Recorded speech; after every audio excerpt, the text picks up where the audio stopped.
Shalom Bapak Ibu dan Saudara sekalian, berkat Tuhan Anda rasakan bukan? Dan saya percaya Tuhan memberkati Anda dan saya. Mari kita berdoa bersama.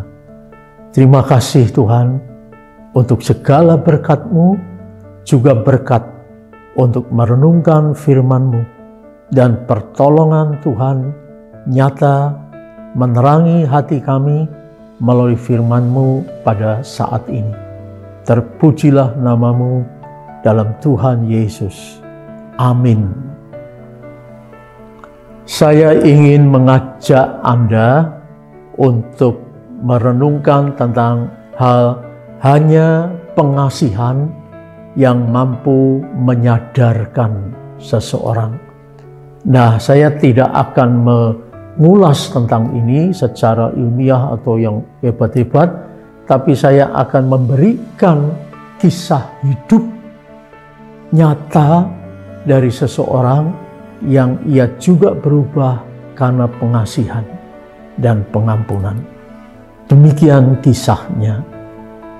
Ada seorang yang bernama Jean Valjean, seorang napi di Prancis, yang divonis 19 tahun penjara karena berbagai kasus kejahatan yang diperbuatnya. Selama berada di penjara, ia menjadi seorang yang sangat kuat, kekar, berotot, dan prima kesehatan fisiknya. Karena ia rajin mengisi waktunya dengan berolahraga, untuk menghilangkan kejenuhannya hidup di dalam penjara. Setelah ia bebas dari penjara, dia mengalami kesulitan untuk mendapat tempat tinggal. Tidak ada keluarga dan teman yang mau menerimanya dan menampungnya, karena hampir semua orang timbul rasa enggan dan takut tinggal bersama dengan mantan napi yang telah dipenjarakan begitu lama. Tentu karena kejahatannya yang besar.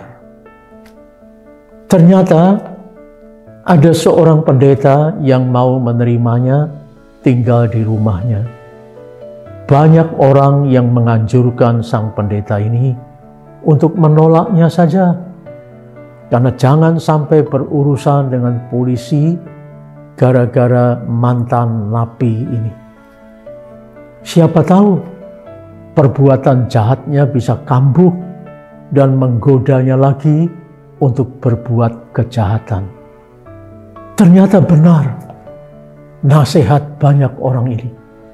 Karena suatu hari Valjean tergoda mengambil peralatan makan milik sang pendeta yang terbuat dari perak dengan ukir-ukiran yang bagus dan halus. Barang kuno ini tentu mahal harganya. Valjean tahu sungguh bahwa benda yang satu ini sangat mahal. Ia mengambil, lalu ia kabur dari rumah sang pendeta dengan membawa lari peralatan makan yang dari perak ini. Tentu sang pendeta sangat terpukul, apalagi istri dan anak-anaknya dengan peristiwa ini. Mereka sangat jengkel dan mengata-ngatai Valjean yang sudah kabur dari rumah mereka. Beberapa hari kemudian, ada 3 orang polisi datang ke rumah sang pendeta. Sang pendeta dikejutkan dengan kehadiran 3 polisi bersama dengan Valjean ini. Ketiga polisi tersebut ingin menanyakan, apakah betul peralatan makan yang terbuat dari perak yang mahal harganya ini adalah milik sang pendeta? Karena ketiga polisi ini menangkap Valjean yang sedang akan menjual peralatan tersebut di sebuah toko barang-barang antik. Valjean sangat malu dan ketakutan waktu diperhadapkan dengan sang pendeta sebagai pemilik peralatan makan tersebut. Ia hanya bisa tertunduk lemas dan keringetan dingin sekujur badannya, sebab dia tahu resiko yang harus dihadapinya. Ia bisa masuk ke dalam penjara lagi. Tapi tatkala sang pendeta itu melihat Valjean yang malu dan ketakutan, ia tahu apa yang ada di dalam benak, pikiran, dan hati Valjean. Tanpa disangka, ternyata sang pendeta justru berkata kepada Valjean, "Valjean, apakah kamu lupa bahwa tempat lilin yang akan aku berikan kepadamu harusnya kamu bawa juga untuk dijual? Dan sekarang masuklah ke rumahku dan ambillah tempat lilin itu dan jualah semua uangnya untukmu."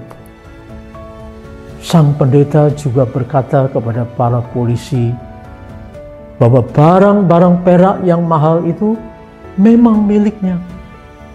Barang-barang itu semua diberikan kepada Valjean. Hanya ada tempat lilin yang tertinggal. Tentu kalau tidak bisa satu set, harganya tidak bisa maksimal, bukan?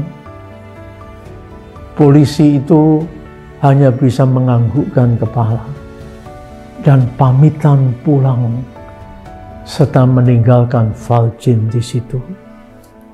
Berarti Valjean bebas, tidak akan berurusan dengan polisi lagi atas perbuatannya membawa lari peralatan makan itu. Betapa terkejutnya Valjean sampai ia hanya bisa tertegun dan berdiri terpaku memandang sang pendeta. Sang pendeta menganggukkan kepalanya dan membuka kedua tangannya memeluk Valjean. Valjean langsung menjatuhkan dirinya dalam dekapan tangan sang pendeta. Ia menangis dengan keras sambil meminta-minta maaf dan ampun. Dia berjanji tidak akan mengulangi hal seperti itu lagi. Ternyata di penjara selama 19 tahun tidak mengubah karakternya yang jahat dan senang mencuri. Tapi pengasihan mampu menyadarkan dan mencelikkan mata hatinya untuk berubah. Setelah peristiwa ini, Valjean sungguh berubah. Dia menjadi orang yang dilahirkan baru oleh pengasihan dan pengampunan. Seperti dikatakan dalam Daniel 9 ayat 9. Pada Tuhan Allah kami ada kasih sayang dan pengampunan, walaupun kami telah memberontak terhadap Dia. Akhirnya ia menyerahkan sisa hidupnya untuk melayani sesamanya. Valjean sungguh berubah. Sungguh ajaib pengasihan dan pengampunan itu. Bukankah itu yang menyelamatkan Valjean dan menyelamatkan orang lain?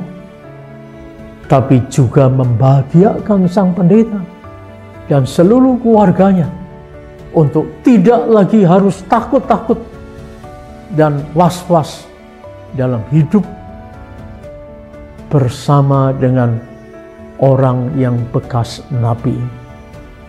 Dia sudah berubah karena pengampunan dan pengasihan.